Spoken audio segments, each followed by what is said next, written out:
Padre nuestro, Señor que estás en los cielos, te damos gracias una vez más por la oportunidad que nos das nuevamente de estar aquí en este lugar. El edificio, Señor, de tu iglesia local, la IBE, este lugar que tú has preparado. Y te damos gracias, Padre mío, por este tiempo de alabanza, de adoración. Y te damos gracias por la misericordia que tú derramaste en nuestras vidas, por esa salvación que nos diste, Señor, en tu Hijo, nuestro Señor Jesucristo. El solo hecho de comprender y entender esta gran salvación que tú preparaste, Señor, desde antes de la fundación del mundo. Que nos ayude, Señor, a entregar nuestras vidas. No solamente de palabras, sino como ese sacrificio, Señor, de amor, ese sacrificio vivo de expresar nuestra gratitud a este gran Dios. Padre mío, te pedimos que tu Santo Espíritu esté tocando nuestros corazones, nuestras mentes, que podamos estar, Señor, atentos a este mensaje que tú tienes para tu iglesia. Te pedimos por aquellas personas que no conocen el Evangelio, que esta tarde, Señor, sea esa oportunidad para que ellas puedan recibirte como el Señor y Salvador de sus vidas. Te lo pedimos en Cristo Jesús. Amén. Buenas tardes, mis hermanos. Dios me los bendiga. Yo creo que tuvimos un hermoso tiempo de alabanza y me gustó mucho lo que el hermano Ariel mencionó. Muchas veces nosotros nos conducimos y vivimos en un sistema que llamamos como que si fuera autopilot, como estamos moviéndonos, pero realmente no estamos siendo conscientes de lo que estamos haciendo, de lo que estamos pensando, ¿verdad? Y me gustó eso bastante porque el solo hecho de recordar, el solo hecho de meditar en esa salvación que el Señor nos dio a nosotros pecadores que no merecemos nada, debe de llevarnos, debe de motivarnos a servir a este gran Dios, a este Dios de amor, ¿verdad? Que no escatimó ni a su Hijo por nosotros.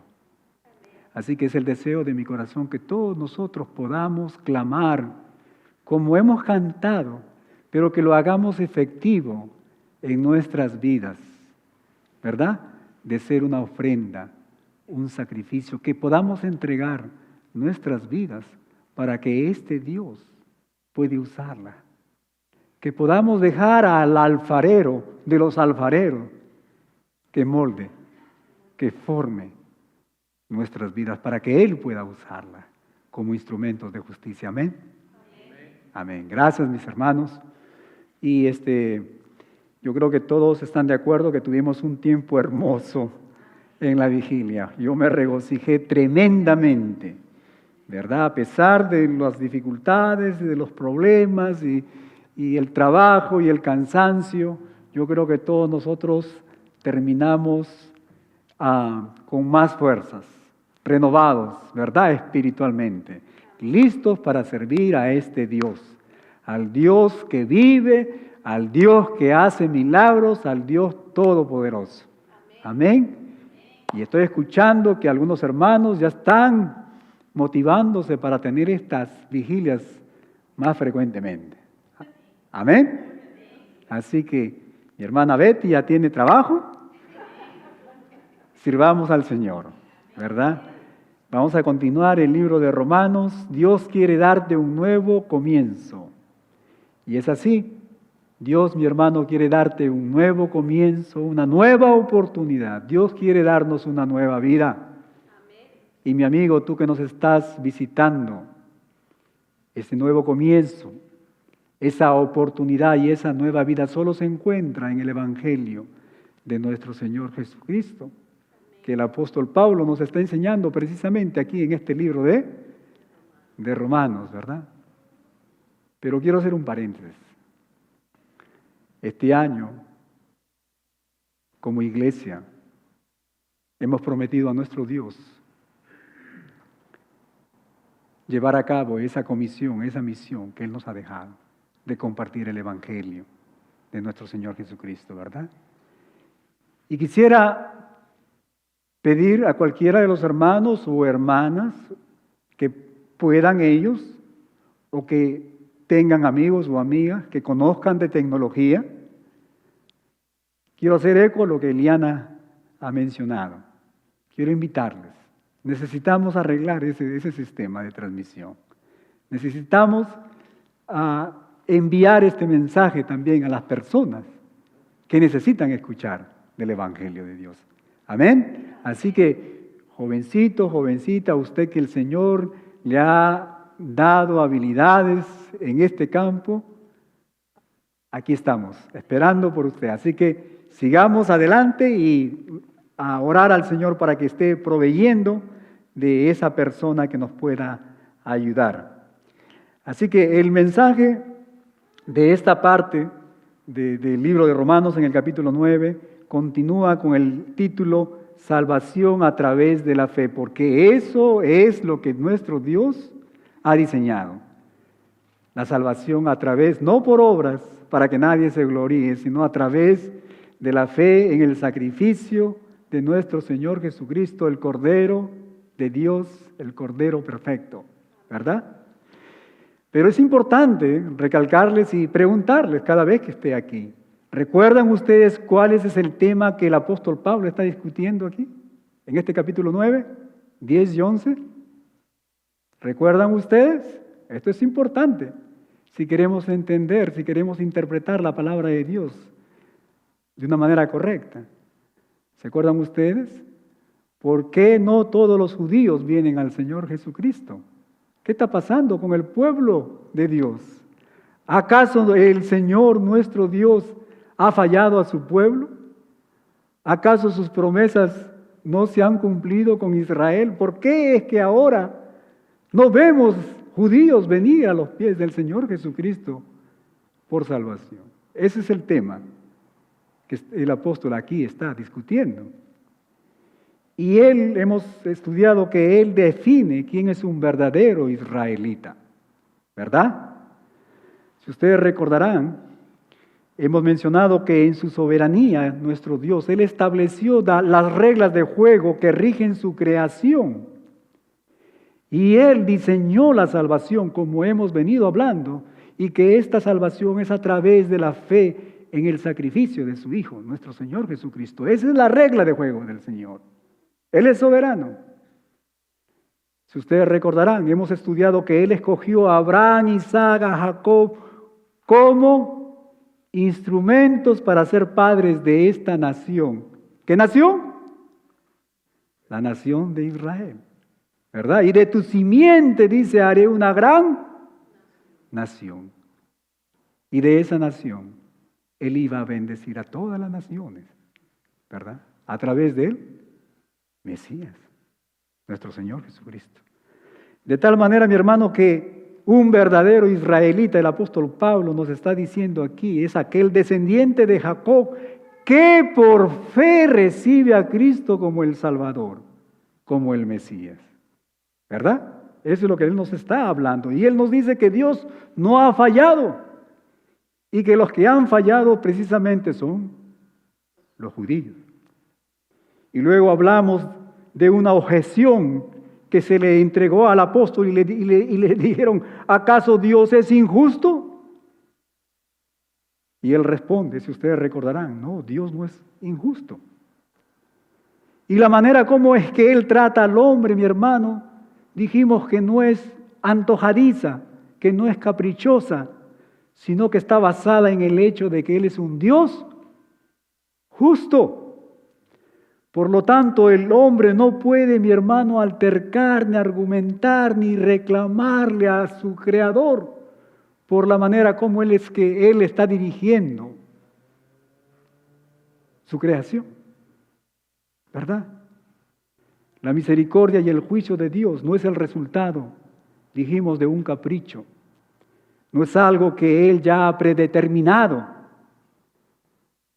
sino como lo hemos visto la semana pasada, está determinado de la manera como es que esta masa, este barro, responde cuando está en las manos del alfarero, de nuestro Dios. Así que las criaturas no tenemos, mi hermano, escúcheme bien, el derecho de altercar, de cuestionar a este Dios justo, todopoderoso, santo, creador de todas las cosas. Dijimos también que los hombres no van a la condenación eterna porque Dios los ha condenado desde antes de la fundación del mundo, no. Ellos van a la condenación eterna porque han endurecido su corazón. Han endurecido su corazón al Evangelio de nuestro Señor Jesucristo y dijimos que ellos eligieron el camino. Y eligieron este camino de perdición porque ellos aman más su pecado antes que a Dios. Ellos, dice, rechazaron la luz, que es nuestro Señor Jesucristo, porque amaban más las tinieblas, su pecado, ¿verdad? Pero también la semana pasada comprendimos y estudiamos acerca de la analogía del alfarero. Y vimos aquí en esta analogía que el ser humano es representado como el barro en las manos de Dios. Dios es el alfarero, ¿verdad? El barro es representado o representa al hombre. Y hablamos que el barro es algo que ya está creado. Y aquí no está hablando que Dios ha creado al hombre para condenación y para salvación, no, porque ya el barro ha sido creado. Lo que estamos viendo aquí es el proceso en el cual el alfarero está formando, está moldeando estos vasos, ¿verdad? Dijimos que Dios está formando y moldeando un hermoso vaso que Él pueda usar para llevar a cabo sus propósitos. Eso es lo que está haciendo nuestro Dios. También dijimos que en el propósito, y esto es muy importante, en el propósito de esta formación, en el proceso de moldear la manera como el hombre responde a las manos de Dios. Y esa es la gran diferencia entre los hombres que tenemos corazón y el barro, dijimos. La manera como es que esos corazones responden a la mano de Dios va a determinar si este vaso será un vaso de honra o un vaso de ira, un vaso de deshonra. ¿Verdad? Y cuando estuve escribiendo esta parte, pude ver que fácilmente podemos reconciliar la palabra de Dios. Porque sabes que Dios creó al hombre, creó a la mujer, y lo creó con algo muy hermoso. Y ese algo hermoso es con el libre albedrío. ¿Verdad? Nuestro Dios no creó al hombre y a la mujer como robots para que ellos, no importa lo que ellos puedan pensar o no pensar, lo adoren. Dios no creó robots, ¿verdad? Es por eso que en este proceso, mi hermano, la manera como el hombre y la mujer responden a las manos de Dios va a determinar si este vaso es un vaso de honra, un vaso de ira. Y dijimos que la analogía de vaso y de vasija es prácticamente la ilustración de un instrumento que Dios pueda usar, ¿verdad? Un instrumento que va a llevar a cabo los propósitos de Dios. Y no está hablando de salvación. Y ejemplos de esto vimos como vasos de honra el caso de Abraham, de Isaac, Jacob y de la nación de Israel. Y ejemplos de deshonra o de ira en el caso de Ismael, de Esaú y aún de Faraón, ¿verdad? Y el punto es este, mi hermano. Dios tiene el derecho de formar, de moldear y usar tantos vasos de honra como de ira o deshonra para llevar a cabo sus propósitos, propósitos que siempre son buenos. Y los propósitos de Dios, mi hermano, escúcheme bien, siempre se cumplirán, siempre se van a cumplir. Ya sea a través de los vasos de honra o a través de los vasos de ira y de deshonra. ¿Verdad? Nada, dijimos la semana pasada, nada podrá detener los propósitos de Dios. Es el deseo de mi corazón, que todos nosotros tengamos ese deseo, que podamos dejar moldearnos para que Dios pueda usarnos como vasos de honra, ¿verdad? Porque ¿sabes qué? Aún en nuestra desobediencia, y al hombre que no conoce al Señor Jesucristo, aquellas personas que han determinado hacer el mal, aún a esas personas Dios va a usar, como vamos a ver, para llevar a cabo sus propósitos. Nada puede detener los propósitos de nuestro Dios. Amén. Su derecho, mi hermano, la autoridad que Él tiene no es diferente a la autoridad y al derecho del alfarero. ¿Verdad?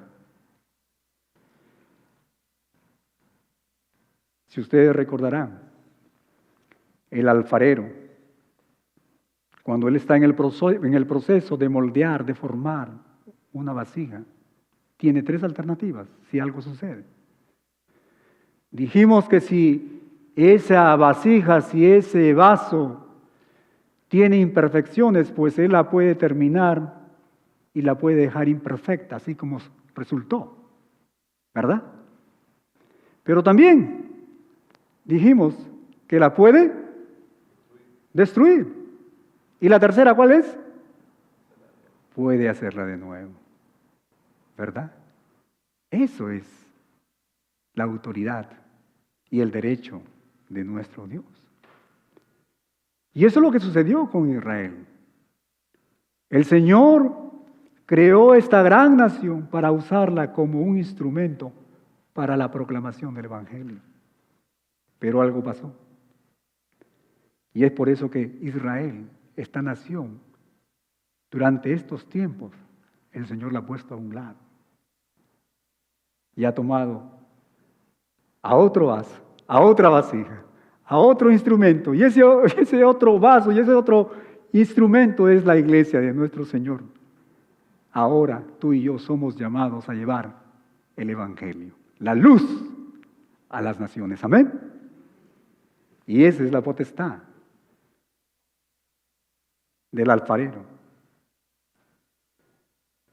Y esto es muy importante cuando mencionamos que la manera como el hombre responde a la mano de Dios va a determinar qué tipo de vaso.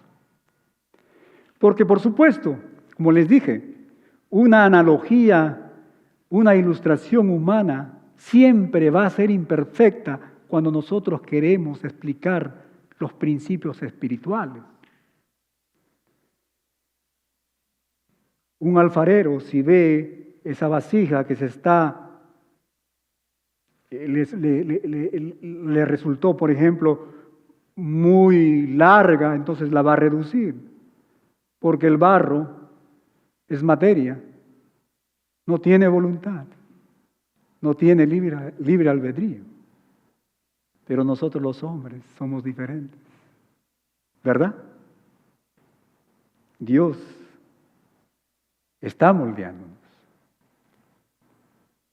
Y Él quiere lo mejor para nosotros. Y si Dios ha diseñado una forma para ti, mi hermano, y tú comienzas a estirarte por el lado que Dios no quiere, la verdad es esta, que Dios no va a forzarte para que tú puedas volver a esa forma que Él quiere para ti. ¿Amén? ¿Estamos entendiendo lo que estamos hablando? Es el deseo de Dios moldearnos como un instrumento que Él pueda usar. Pero el hombre muchas veces, rechaza esas manos, rechaza ese proceso de nuestro Dios. Y el apóstol Pablo continúa en el versículo 22, Romanos capítulo 9, y él va a introducir otro pensamiento. Y él dice, mira tú, judío, si tú no puedes entender que Dios es soberano y que Dios tiene todo el derecho de escoger instrumentos para llevar a cabo sus propósitos, dice, ¿cómo vas a poder entender el hecho de que Dios muchas veces permite que hombres malvados continúen haciendo el mal? ¿Por qué es que Dios no los detiene? Y eso es lo que él quiere explicar en los siguientes versículos. Mira lo que dice. ¿Y qué si Dios, queriendo mostrar su ira, dice, y hacer notorio su poder, luego dice, soportó? Esa palabra soportó significa paciencia. Dice, soportó con mucha paciencia los vasos de ira preparados para destrucción. Y para hacer, dice, notorias las riquezas de su gloria, dice, las mostró para con los vasos de misericordia que Él preparó de antemano para gloria, a los cuales también ha llamado, esto es a nosotros, no solamente los judíos, sino también los gentiles. Y aquí está el apóstol introduciendo este concepto de la iglesia, judíos y gentiles. Mi hermano, si ustedes recordarán, esto fue precisamente lo que sucedió con Faraón, ¿verdad? Quizás muchos de nosotros nos hemos preguntado, pero ¿qué pasó con Dios si Faraón estaba terco, obstinado de no obedecer a Dios? ¿Por qué es que Él permitió que Faraón siguiera? ¿Por qué no lo destruyó? ¿Por qué no trajo juicio? Ahí nada más, en la primera plaga. ¿Por qué es que Él tuvo que esperar hasta la plaga número 10? ¿Por qué Dios no envió juicio a Faraón desde el principio? Quizás muchos de nosotros nos podríamos preguntar. ¿Por qué tuvo que soportar tanta obstinación, terquedad y rebeldía de este Faraón? ¿Por qué es que Dios es paciente? ¿Por qué es que Dios permite estos hombres malvados? ¿Por qué es que no trae juicio? Mi hermano, el propósito de la paciencia de Dios con los que rechazan su invitación, escúcheme bien, el apóstol nos dice, es que al actuar de esta manera es para manifestar, dice, las riquezas de su gloria en los vasos de misericordia. Y cuando él habla de vasos de misericordia está refiriéndose a nosotros, mis hermanos, que hemos escuchado y que hemos recibido, que hemos aceptado el Evangelio de nuestro Señor Jesucristo. Esta es la razón por la paciencia de nuestro Dios. Pero ¿cómo así? Te preguntarás. Y hermano, es fácil ver que si el juicio de Dios cayera inmediatamente sobre los malvados, no habría tiempo para que se arrepientan. Dios es paciente aún con ellos, mi hermano. Él quiere, Él les da la oportunidad para el arrepentimiento. Pero hay otra razón más. Que si Dios actuara inmediatamente sobre los malvados, habría el potencial también de destruir, de arrancar algo de trigo junto con la cizaña. Dios, mi hermano, no es como nosotros, es un Dios sabio. Y dijimos que a diferencia de nosotros, Él tiene toda la información. Él conoce nuestros corazones. Él conoce nuestras intenciones. Y cuando llegué aquí, se me vino, hermano, a la mente lo que en nuestro libro de Mateo, El Señor Jesucristo enseñándole a través de parábolas, le enseña a sus discípulos prácticamente la misma verdad. En Mateo capítulo 13, versículos 28 al 30, si ustedes recordarán, esta hermosa parábola, donde nos habla de un hombre que envió a sus criados a sembrar la buena semilla, pero que luego por la noche llegó el maligno, y sabemos quién es el maligno, ¿verdad? Satanás, el diablo, metiéndose ahí en los campos, bien similar a lo que Satanás hace en estos días, ¿verdad? A veces, muchas veces, nos ponemos a pensar, ¿no? Y decimos, bueno, Satanás está allá en Las Vegas, allá donde están todos los drogadictos, los hombres que han entregado su corazón al juego, a las drogas, a la prostitución. Pero no necesariamente. Satanás está buscando, como este enemigo, los campos donde se ha sembrado la buena semilla. ¿Para qué? Para introducir la cizaña, para destruir la unidad de la iglesia. Amén. Mira lo que dice el versículo 28. Y les dijo, un enemigo ha hecho esto. Y los siervos le dijeron, ¿quieres que vayamos y la arranquemos, la cizaña?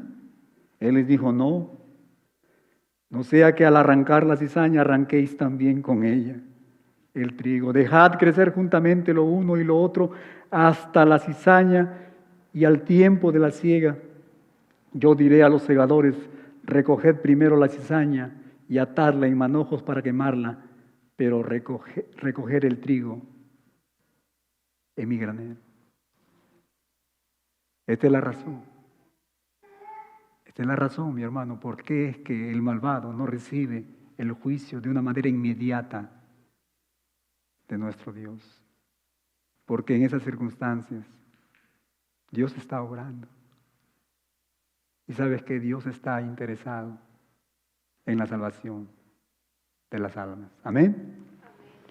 Si me dan un permisito, voy a tomar agua.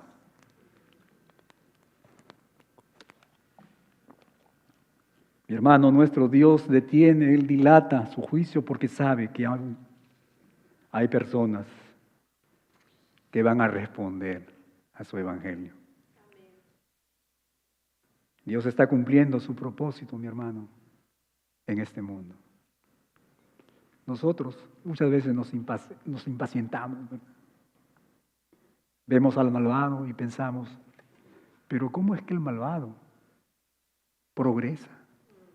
Señor, ¿dónde estás tú? ¿Qué estás haciendo? Mira, yo me esfuerzo por servirte, por buscarte, y mira lo que está pasando. ¿No fue lo que experimentaba Mardoqueo? ¿Se acuerdan ustedes ese hermoso libro de Esther, verdad? Pareciera que Amán ganaba. Señor, ¿dónde has estado? Dios es paciente, porque Dios estaba también detrás del corazón de Amán, dándole oportunidad. Y porque Dios también estaba atrás del corazón de su pueblo. Y nosotros sabemos el resultado de esta hermosa historia, ¿verdad? El pueblo de Israel, el pueblo judío, después de esta experiencia ya no fue el mismo. Tuvo un encuentro con Dios. Por eso es que nuestro Dios, mi hermano, es paciente. El apóstol Pedro, en su segunda carta, en el capítulo 3, versículo 9, nos dice, el Señor no retarda su promesa, según algunas la tienen por tardanza, sino que es paciente para con nosotros, no queriendo que ninguno perezca. Ese es el corazón de Dios. Me gustó mucho lo que mi hermano Miguel ahora enseñó en la escuela dominical. Y este es un comercial. Yo les animo, hermanos. Yo veo muchas más personas ahora que a las 12. Vengan, participen de la escuela dominical, es hermoso. El hermano Miguel, Dios le ha dado habilidades, dones espirituales, tiene una pasión grande por la historia y por el estudio. Pero él mencionó algo muy importante, que nosotros somos llamados a predicar el evangelio de nuestro Dios. No somos llamados a juzgar a las personas. El Señor Jesucristo no vino a juzgar, a tirarle palos, piedras a los borrachos, a las prostitutas, no, ¿verdad? Él vino a rescatarles. Y para rescatarles, Él tuvo que tender puentes. Por eso es que Él fue llamado el amigo de los. Tú y yo somos llamados, mi hermano, a predicar, número uno, con nuestras vidas. Las personas ya no quieren escuchar palabras, quieren ver vidas transformadas por el Evangelio de nuestro Señor Jesucristo. Una vida transformada es una vida que su testimonio, cuando habla, las personas van a recibir. Amén. Pero cuando hablemos de nuestro Dios, no condenemos. Enseñar la verdad, dice el Señor Jesucristo, en amor. ¿Acaso eso no hizo el Señor Jesucristo por nosotros? ¿Acaso esa no fue la experiencia que tú tuviste cuando lo recibiste? Su misericordia y Él perdonó tus pecados. ¿O acaso el Señor Jesucristo vino y te dijo, oye Miguel, oye Julio, tú eres un pecador, eres un esto, eres un borracho, mira lo que has hecho? Un drogadicto, un mentiroso, chismoso. Eres un homosexual, una prostituta.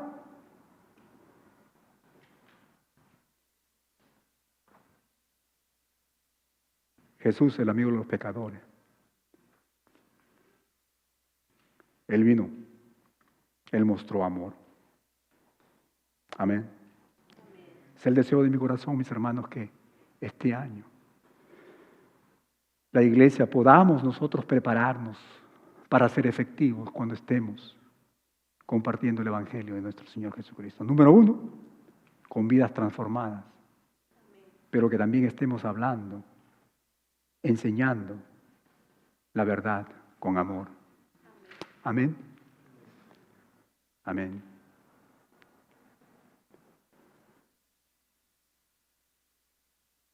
Pero ¿sabes qué? Dios, mi hermano, está también dando a conocer, dice el apóstol, las riquezas de su gloria sobre los creyentes, sobre los vasos de misericordia. Por eso es que Él es paciente. Pero tú te dirás, pastor, ¿cómo? ¿Cómo así Él da a conocer las riquezas de su gloria? Bueno, la palabra de Dios nos dice que nuestro Dios preparó desde hace mucho tiempo, desde antes de la fundación del mundo, Él preparó un plan. Amén. Un plan por el cual el hombre, si es obediente al plan de Dios, al plan de salvación, tiene el derecho de heredar la vida eterna, de heredar el cielo. Un plan en el que todo aquel que recibe el Evangelio de nuestro Señor Jesucristo, dice, ha sido preparado de antemano para la gloria. Eso no fue lo que el apóstol Pablo nos enseñó en el capítulo 8. Amén. ¿Verdad? Los hijos de Dios esperando esa gloria venidera en la cual tú y yo, mi hermano, vamos a ser semejantes a nuestro Señor Jesucristo cuando tú y yo vamos a compartir la misma gloria del Señor. Gloria a Dios. Increíble, ¿verdad? Dios es paciente. Tiene pueblo. Hay personas que necesitan todavía escuchar el Evangelio. Aquellos que creen en el Evangelio son aquellos en quienes Dios, mi hermano, mostrará las riquezas de su gloria, la vida eterna, no su ira, no la destrucción, no la condenación eterna en el infierno. Amén. Ahora en el versículo 24,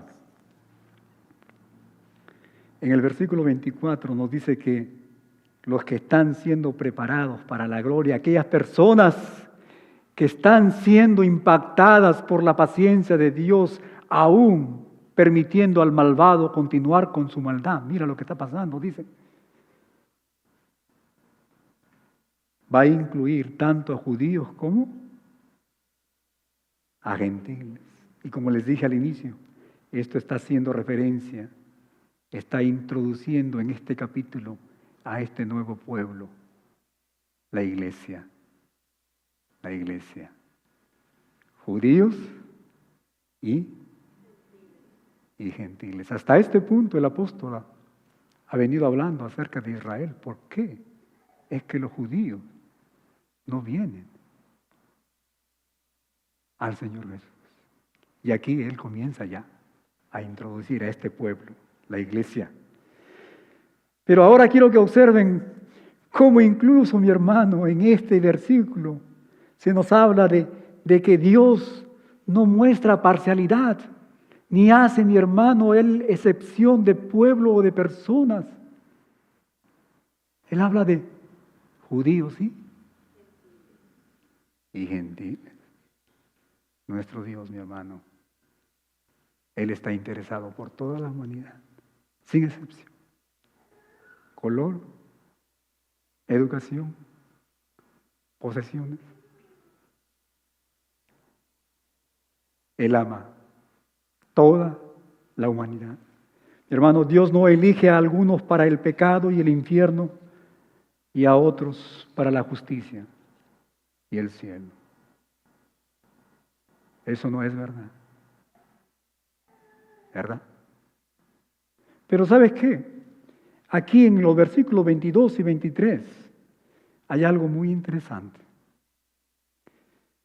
De la misma manera como es que el hermano Ariel mencionó, que cuando estemos cantando, cuando estemos leyendo, mucho más cuando estamos estudiando la palabra de Dios, tenemos que tener mucho cuidado.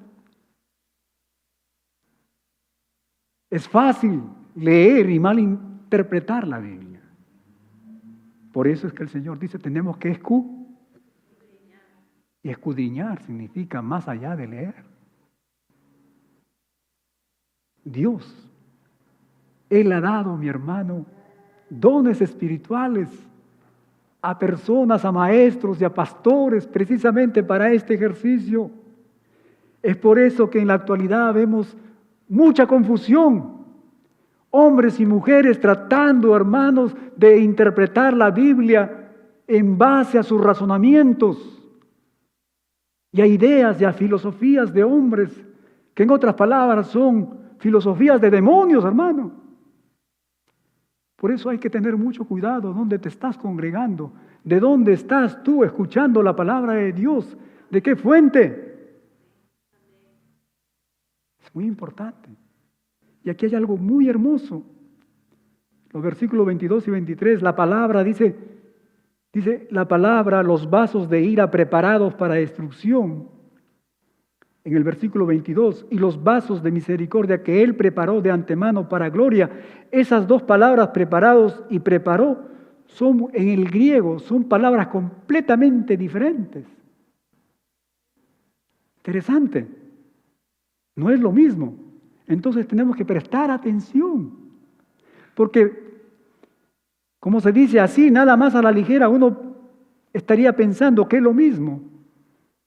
Que hombres han sido preparados, destinados para destrucción y otros para salvación, para gloria, pero no es así. Y la otra cosa, mi hermano, es esto. Si ustedes se fijan, en la primera palabra preparados, dice la palabra, dice los vasos de ira preparados. No nos está hablando de aquí quién es el agente que ha preparado a estos vasos, ¿verdad? No dice, pero en la segunda parte sí lo dice, y los vasos de misericordia, ¿que quién preparó? que Él preparó. Pero en el primero no se menciona la gente. No se menciona quién los preparó. De tal manera, mi hermano, es bien interesante. Esto quiere decir que los vasos de ira, ellos mismos se están preparando. Ellos mismos se están moldeando para destrucción, los vasos de ira. Mientras que Dios preparó los vasos de misericordia para su gloria. ¿Se dan cuenta ustedes, mi hermano? ¿Se acuerdan lo que les dije? Quizás no me dejé entender. El alfarero, por supuesto, con el barro, que es una materia, él puede hacer con esa masa lo que él quiere. Si le salió una orejita muy larga, pues la hace más corta. Pero el ser humano no es así. Los corazones del hombre no son así. ¿Y sabes qué? El Dios no va a forzar. Si Dios quiere ponerte una naricita bien perfilada, pero tú la quieres tener muy larga, Él te va a decir muy bien. Así la vas a tener. ¿Se dan cuenta? Eso es lo que está pasando aquí. El hombre, mi hermano, el hombre que rechaza el evangelio de nuestro Señor Jesucristo, Él mismo, Él se está preparando, Él se está formando para ser un vaso de ira, un vaso de deshonra. Amén. Y mi hermano, la Escritura, la palabra de Dios es clara cuando nos habla de esta verdad. El hombre que rechaza el evangelio se prepara para sí mismo, para su ira, para la condenación. Santiago, el apóstol, en el capítulo 1, en su carta, en el versículo 13, nos dice que Dios no tienta a nadie, ni Él induce al hombre para pecar. Amén. Es el hombre que quiere tener esa nariz más larga, oreja más larga, a lo mejor una colita también por acá, ¿verdad? Dios quiere lo mejor para el ser humano. Pero ¿sabes qué? Tenemos que dejarnos moldear por estas manos del alfarero, de nuestro Dios. Amén. ¿Se dan cuenta ustedes ahora? Como aparentemente, uy, pastor, mire aquí está hablando que Dios está preparando o ha preparado vasos para destrucción y vasos para gloria. Pero no es así, hermanos. La palabra de Dios es hermosa. Todo lo contrario, mi hermano. Dios ama a sus criaturas y Él quiere que todos procedan al arrepentimiento y se salven. Porque de tal manera amó Dios al mundo que ha dado a su Hijo unigénito para que todo aquel que en Él crea no se pierda. Todo aquel que en Él crea. Y tenga vida eterna. En Cristo Jesús, nuestro Dios ha preparado a todos los que vienen a Él para la gloria. Amén. A todos. Así que todo este pasaje tiene que ver con demostrar, mi hermano, que Dios es justo. Dios es justo. Si Dios realmente creó a los hombres, escúcheme bien, si Él ha creado a los hombres, a unos hombres para condenarlos, mi hermano, para que vayan al infierno, entonces no sería un Dios justo, ¿verdad? Incluso en nuestro mundo que es un mundo caído y finito, mi hermano, hacer algo malo es injusto. ¿Cuánto más en el mundo infinito espiritual de nuestro Dios? Amén. Dios no capacita, ni prepara, ni moldea a los hombres para ir a mi hermano. Son los hombres que se preparan a sí mismos para la condenación. Ahora tú me dirás, pero pastor, sabemos que el mundo entero es pecaminoso y depravado, ¿verdad? La misma Biblia nos habla que no hay justo ni aun uno. La misma Biblia nos habla de por cuanto todos pecaron, todos están destituidos de la gloria de Dios.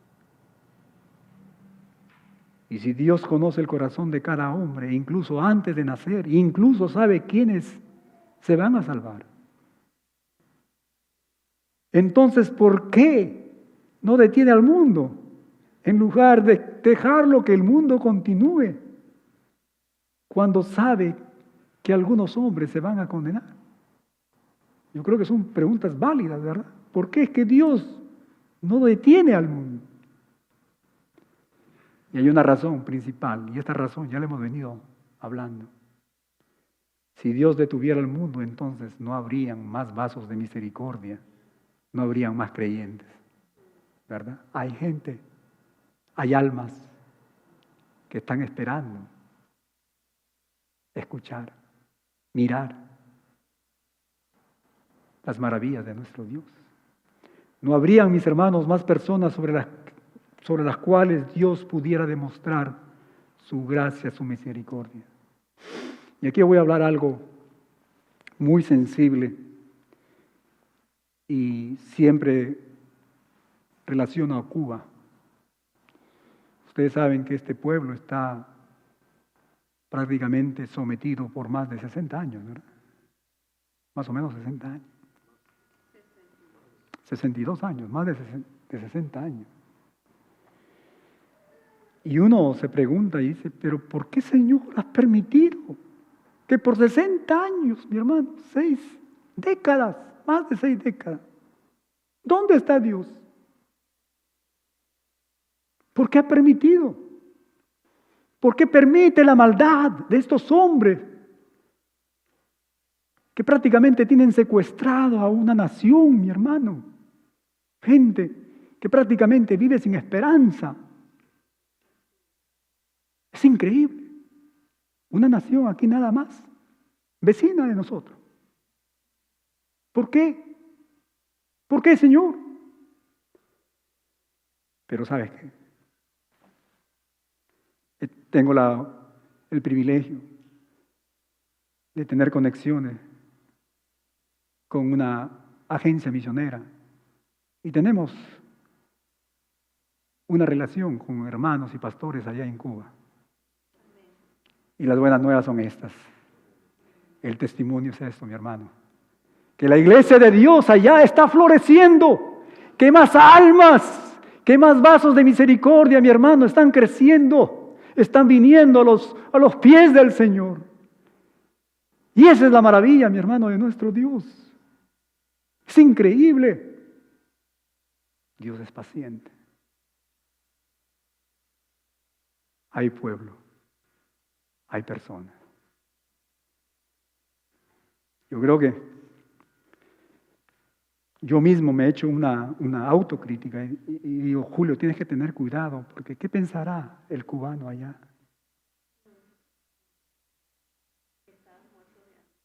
Que está pasando miserias. Muchos de ellos no tienen nada que comer en un día, más de un día. Ten cuidado. Y es verdad, humanamente nosotros no lo podemos explicar, no lo podemos entender. Pero creemos que nuestro Dios es un Dios soberano. Y que ¿sabes qué? ¿De qué le aprovecha al hombre ganar todo el mundo y perdiera su alma, hermano? Y es una reflexión para nosotros, que tenemos todo. No, pastor, pero su casa es más grande que la mía. Tenemos todo. ¿Verdad? No podemos compararnos con muchas personas. ¿Sabes qué? Si tú estás viviendo en los Estados Unidos, ya estás más o menos entre el 10% de las personas arriba. Por encima. ¿Qué estamos haciendo nosotros? ¿Verdad?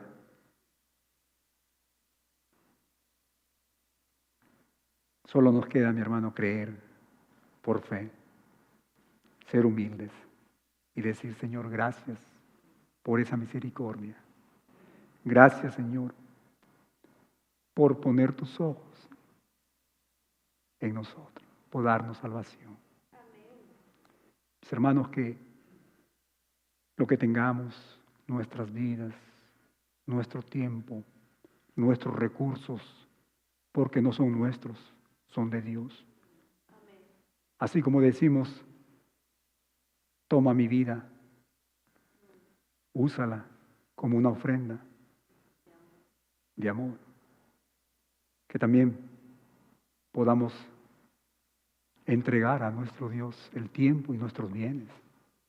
No son de nosotros, de Él, ¿verdad? De Él es el oro, de Él es la plata.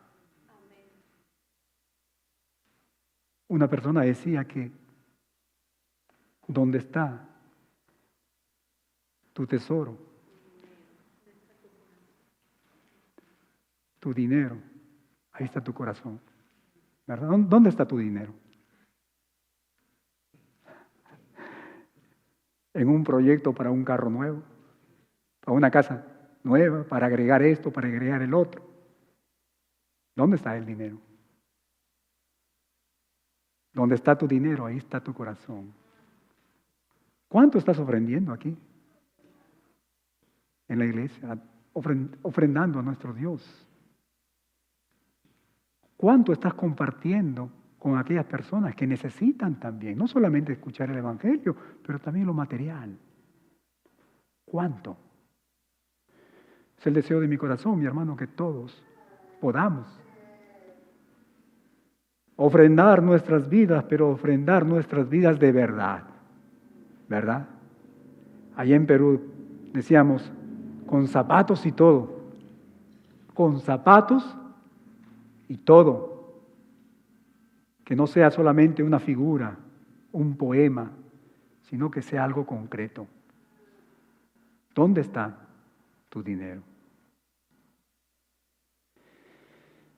Y para terminar, mi hermano, la iglesia inclinando sus rostros.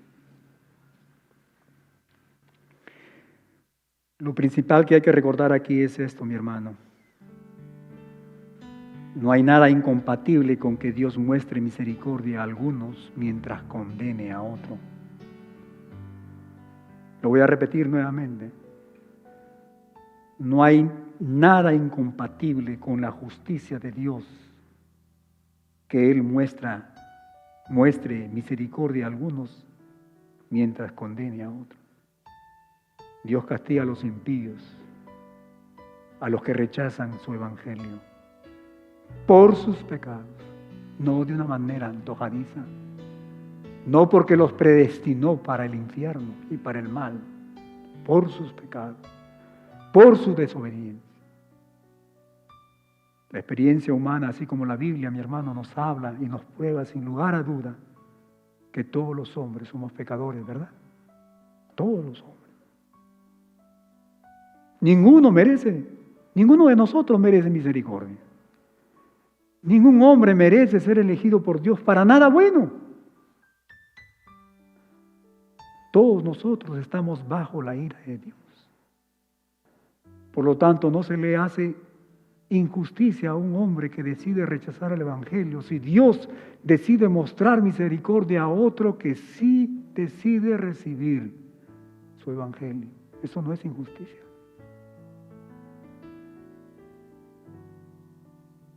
Cuando nos damos cuenta, cuando entendemos que Dios ha tenido misericordia de nosotros, mi hermano, esto debería de llevarnos a postrarnos sobre nuestros rostros ante Él